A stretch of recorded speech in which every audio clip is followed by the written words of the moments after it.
What's up, my dudes and gals? Yo, how we doing? What up, Hi, hello. How are you? Hope you're doing good. If not, hope you feel better soon. This is a different video than I would usually make, but bear with me. This is a subject I really wanted to talk about. It's near and dear to my heart. And yes, I am using the headphone microphone as like a regular handheld microphone. It's the best I got today with me, all right? Stop judging. Disclaimer, the headset microphone kind of sucks. Actually, it doesn't suck, it just isn't as good as the iPhone microphone, which is kind of insane. But anyway, it was useless, and I just look stupid for the rest of the video. Enjoy! But anyway, today I'll be talking about Hades. Hades is a game that came out in 2020. It's roguelite or roguelike. I don't really know the difference. It's got 9 out of 10 on IGN, 10 out of 10 on Steam, and 93% on Metacritic. It's a pretty good game, right? Like that's amazing statistics. But some people think that's not that great a game. Today, I just wanna go into the nitty gritty on why it's just fantastic. I have 4 different topics I want to talk about. 1, mythology. They talk about Greek mythology in the game. 2, story, gameplay, replayability. 1, right? Greek mythology. Greek mythology is such a fascinating topic. I read the Iliad and the Odyssey as a kid. Not a nerd. Don't worry about him. It's a ghost that refuses to leave my house. Not. Yes, you are. Not. Yes, you are. Not.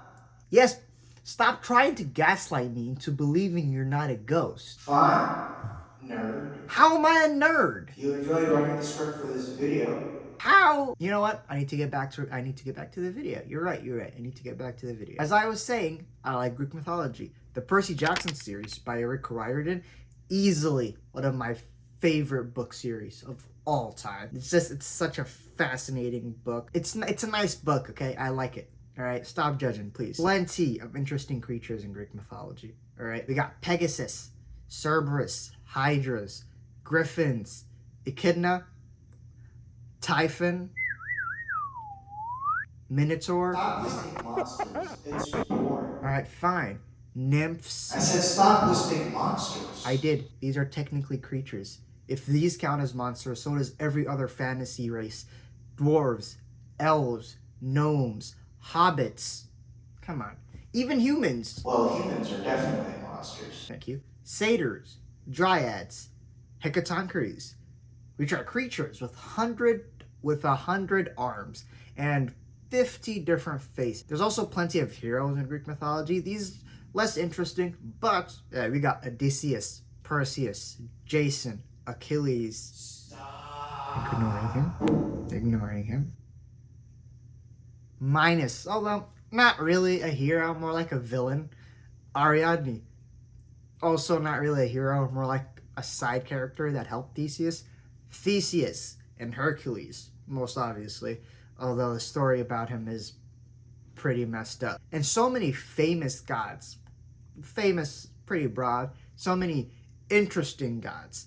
And dude, these guys had a god for everything. So you got Zeus, god of the sky, Dionysus, god of wine, Poseidon, god of the ocean, Aphrodite, goddess of love, Ares, god of war, Athena, goddess of wisdom, Hephaestus, god of blacksmiths, Nemesis, goddess of revenge, Nike, goddess of victory, the Anemoi, god of the winds, and they had a specific god for each cardinal direction, north, south, east, west. Like, one is more than enough, right? My final point about Greek mythology, this isn't good, more so just interesting. My god, everyone was horny. My gods. I'm hilarious. But really, they cheated on each other so much, especially Zeus, who's king of the gods. What kind of role model is that? Really? And he's married to Hera, goddess of marriage. How? Like, what?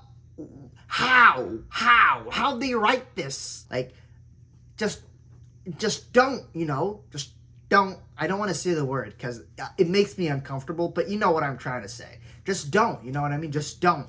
I mean, that's for the male gods. For the female gods, I guess just, you know, I don't know what to do for them. And why were the people of ancient Greece worshiping gods like this? I mean, could you imagine worshiping such infidelis bastards?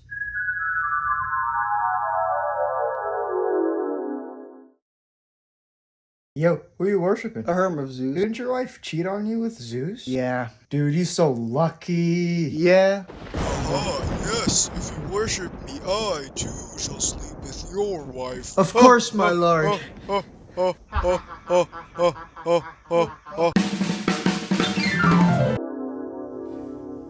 mean, I guess I can, but it's still pretty weird, no?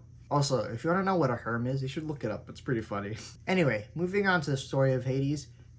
There will be some minor, possibly major spoilers throughout this video. So if in any way, by the end of this video, you want to play the game, I highly suggest it, as no amount of describing from me could ever bring the game enough justice. I beg of you, just experience it yourself if you don't mind. In a nutshell, the game follows Zagreus, the main character, as he tries to escape the underworld ruled by Hades. Throughout his journey, we meet many gods such as Zeus, Artemis, Poseidon, and others.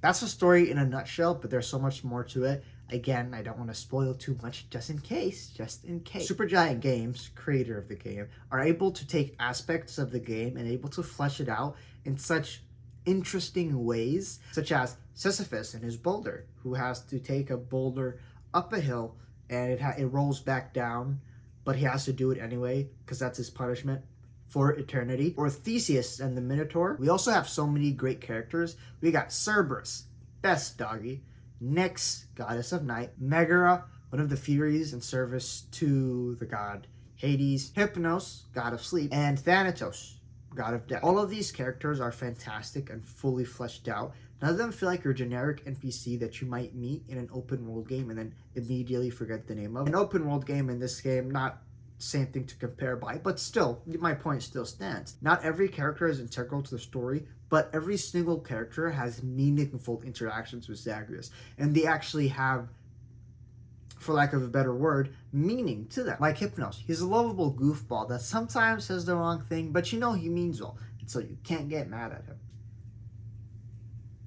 Yo, why? Just let me film my video, man. The viewers might want a foot view. You never know. No one wants to see a foot right now. Alright, fine. Take the fun out of everything. Thank you. We also got Nyx, goddess of night, who cares a lot about Zagreus and wants the best for them. She's the one who connected Zagreus and the gods on Olympus. But she also wants the best for the underworld and wants to make sure everyone is taken care of and that the underworld is functioning properly as it should. Even though Hades is the big bad villain, throughout the game you can kind of see things from his perspective and kind of understand why he did certain things, and also the relationship between him and Zagreus kind of develops in a way that's natural and makes sense. It's not like rushed or anything like that, which is a nice touch. Also, the voice acting is top tier. Good voice acting doesn't automatically make a great game, but it's a nice touch, to say the least. It's a nice touch. The amount that I'm able to relate to a story also influences how much I enjoy it. Pretty obvious, I know.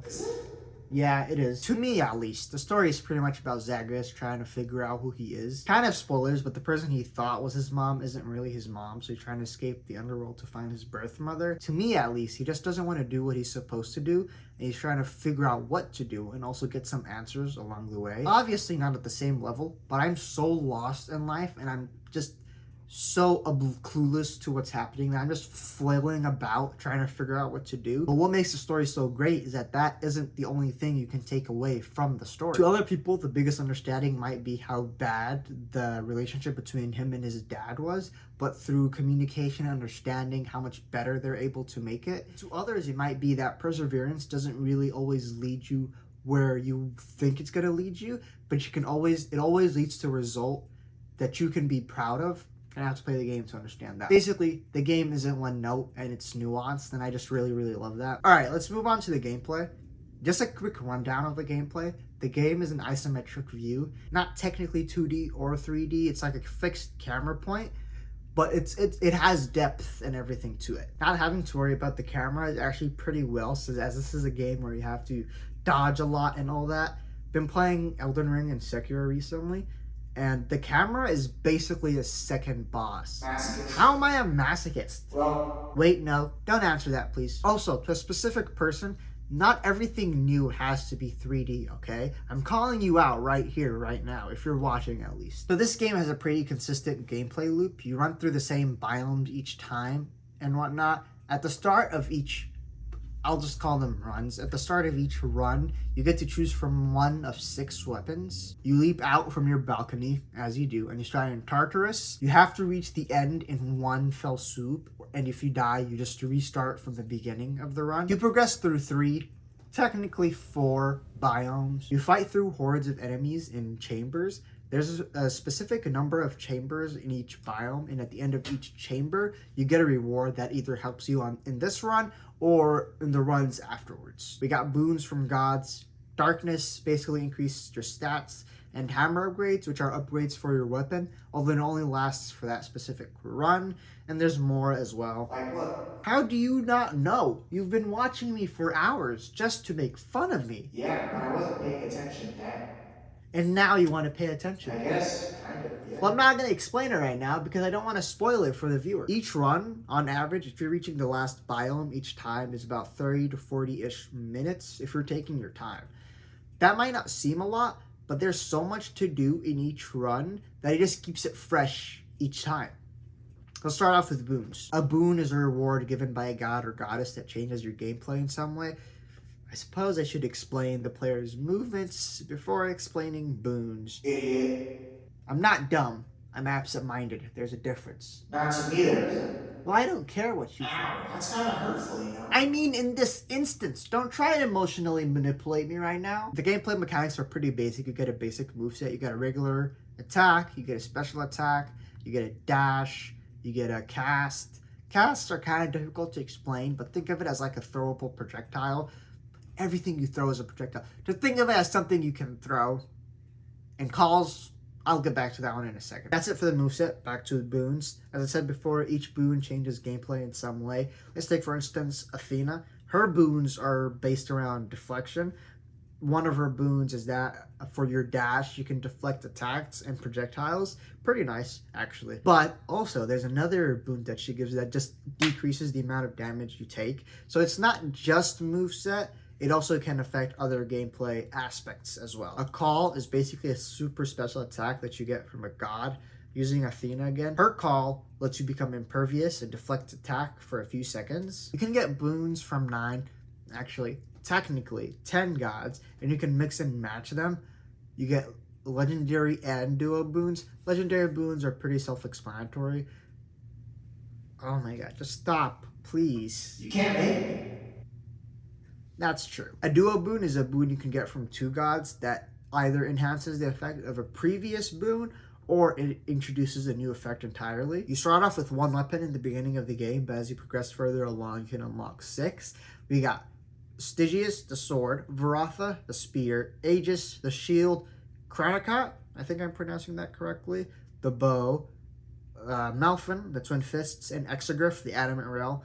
It's a gun. Just think of it as a gun.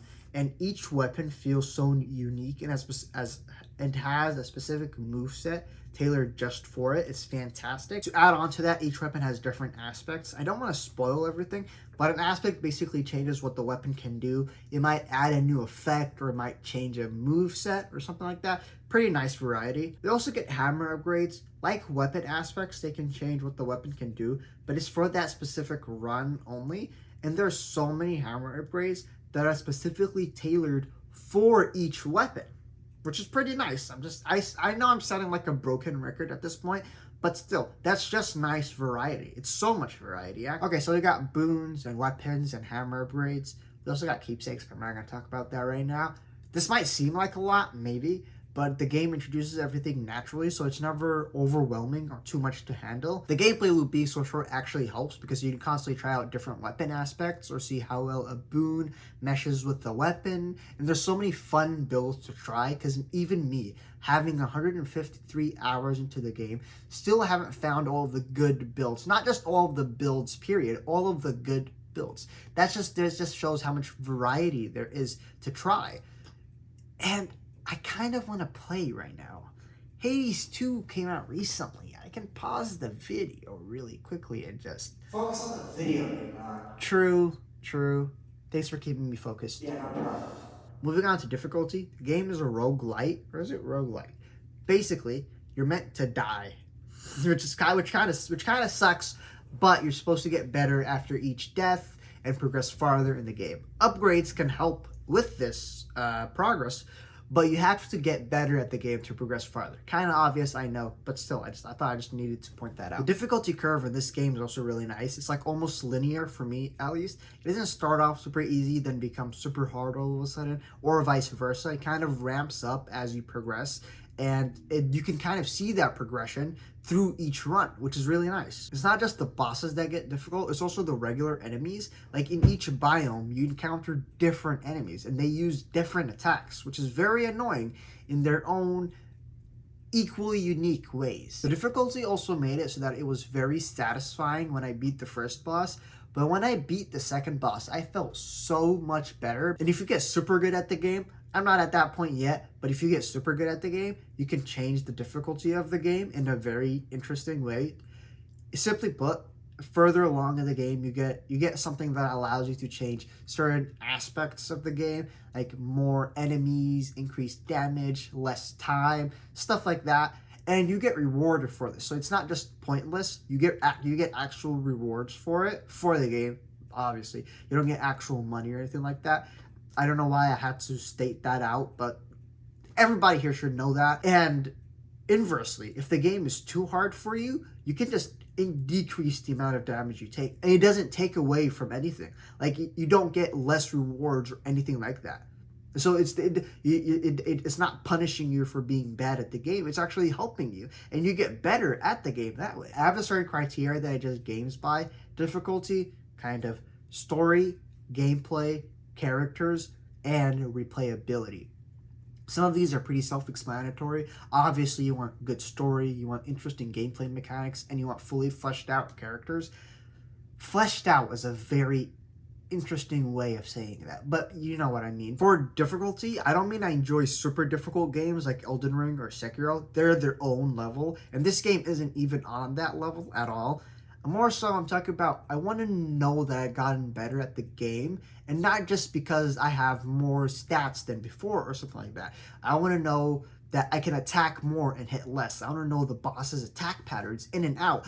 I want to know how they sleep. I want to know how they eat. I want to know the consistency of their poop. Come on. I want to know all of this. For replayability, a good game can have all of the criteria that I mentioned before, and it still wouldn't be my favorite because I wouldn't be able to play it again. Like Titanfall 2, such a fantastic game. I played through the campaign like 3 different times, but I no longer enjoy playing it because there's nothing left for me to do that makes me happy. You know, so it's no longer my favorite because I don't play it again. God of War falls to that same category for me. So does Ghost of Tsushima. Tsushima. I can speak Japanese, kind of. The Insomniac Spider-Man games are different. They're still my favorite, and I will not be taking any criticisms on my hypocrisy. Hades, though, with the amount of weapons and boons and I've already talked about this. Basically, there's so much variation to it that I can still play it to this day. With 153 hours in it, I still haven't figured out everything. And even when you figure out everything, you can just go back to it and still enjoy it because the gameplay run is so short. You don't feel like you have to give so much of your time to the game. You can sit down 40 minutes. You just want 40 minutes to go by it, boom. But for Ghost of Tsushima, you have to sit down. You have to play it a little bit. It's very hard to make myself specifically just sit down and keep playing it. I don't know what's different for that game as opposed to like Elden Ring. This is a different topic that I want to talk about. Basically, the story includes replayability. It's like the replayability aspect is an integral part of the story itself, and that's a very nice touch for me. What the hell, man? Wait, how are you able to interact with physical objects? Because now I can finally possess your body. Since when was that ever something you can do? Since now. Oh no, you won't.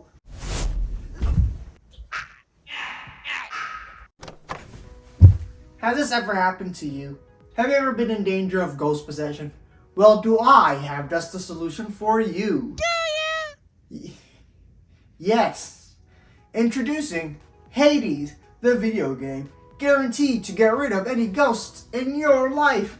An excellent game that I am sure will give you hours of entertainment. After playing Hades, I barely even realized that there was a ghost in my house. I was absolutely mesmerized by this game. This game made me doo-doo my pants. I absolutely love this game. And now you can get Hades for only $49.98. But wait, if you call now at 1-800-666-6666, you get half off. I repeat, that's 50% off. That's only $24.99. But wait, there's more. You can get a free verified gamer certification if you just offer your soul. Just kidding. Not really. Side effects of Hades include, but are not limited to, foot fungus, diarrhea, nauseousness, dizziness, headaches, heart palpitations, severed limbs, heart attacks, soul dislocation, and/or death.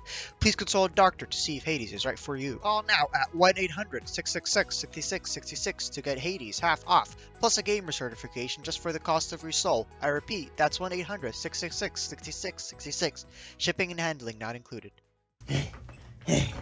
Basically, this game has everything I could ever want in a game, and it even incorporates Greek mythology into it, which is such a fascinating subject that is near and dear to my heart. 12 out of 10 game, easily one of my favorite games ever made. I hope you've enjoyed the video. See you next time.